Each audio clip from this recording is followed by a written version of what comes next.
Sound assessment practices yield data that allow teachers to meet individual students' needs with targeted instruction and to recognize when deeper diagnostic information is needed. There are different types of assessments for different purposes. For example, brief probes are used for screening and progress monitoring students on a regular basis, while lengthy, comprehensive assessments are used to provide more extensive information on an individual student. Assessments are an indispensable component of frameworks for multi-tiered systems of support and response to intervention. So teachers should be able to recognize which type of assessment is called for in a particular situation, where to find unbiased information about the adequacy of published tests, and how to interpret the information correctly. But first, we must understand the basic principles of test construction, beginning with the concepts of reliability and validity. Reliability refers to the dependability or consistency of a test's results.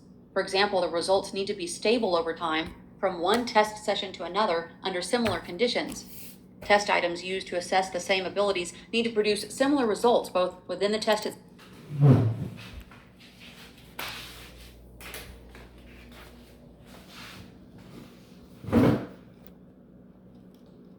itself and between the different forms of the test, like a Form A and a Form B.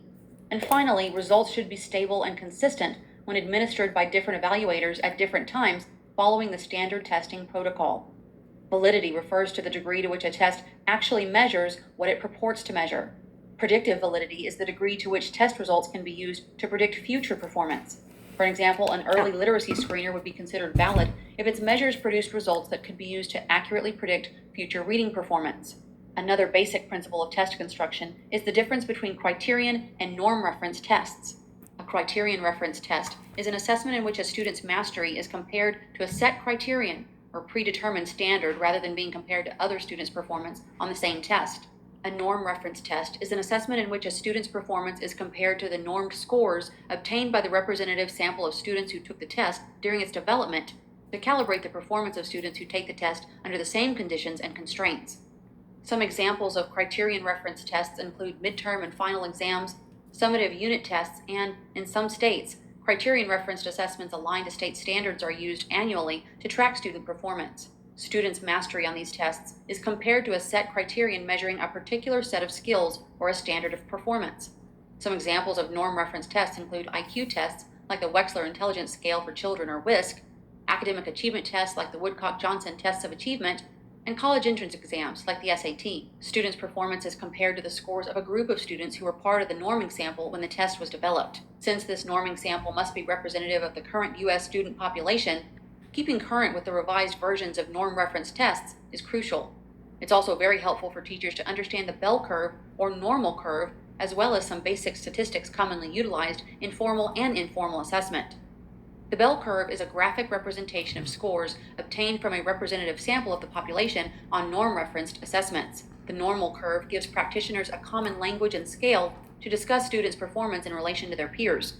Scores cluster around an average value, and there are more individuals with average performance than there are with extremely high or extremely low performance. The curve is symmetrical about the mean or average. The number of high-performing students relative to the mean is the same as the number of low-performing students relative to the mean. The concept of standard deviation defines how the scores are spread out or distributed across the population. About 2/3 of the population fall within one standard deviation of the mean when the scores are distributed normally. About 96% of the population fall within 2 standard deviations. Raw scores simply report the number of questions or problems a student answered correctly. These original, unaltered scores must be converted into another type of score in order to be meaningful. A standard score is a transformation of a raw score to fit a normal curve that established a common mean score and standard distribution across ages. 2/3 of the population fall between the average range with standard scores between 85 and 115.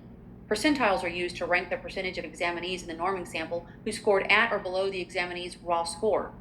Percentile rank provides information regarding a student's performance relative to peers.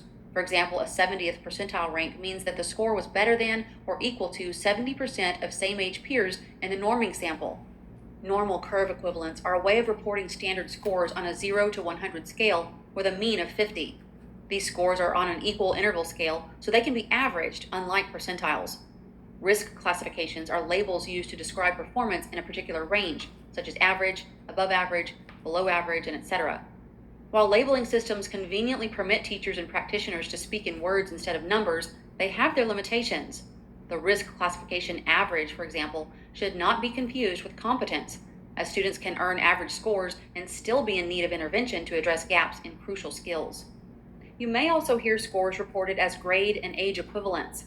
These reflect performance in terms of the grade or age level in the norming sample, where the median or middle score is the same as the examinee's raw score.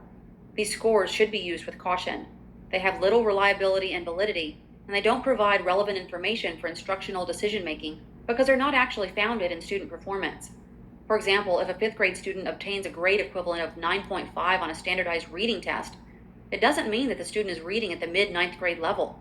It means that the student can read 5th grade material as well as the average 9th grade student reads the same material.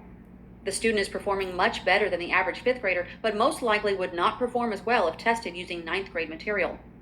With a solid understanding of assessment formats, the core principles of test construction and basic statistics commonly used in formal and informal assessments, educators can recognize the early signs that distinguish students on track for future reading success from those that may not be progressing as expected in their reading development. In this way, assessment plays a key role in literacy instruction.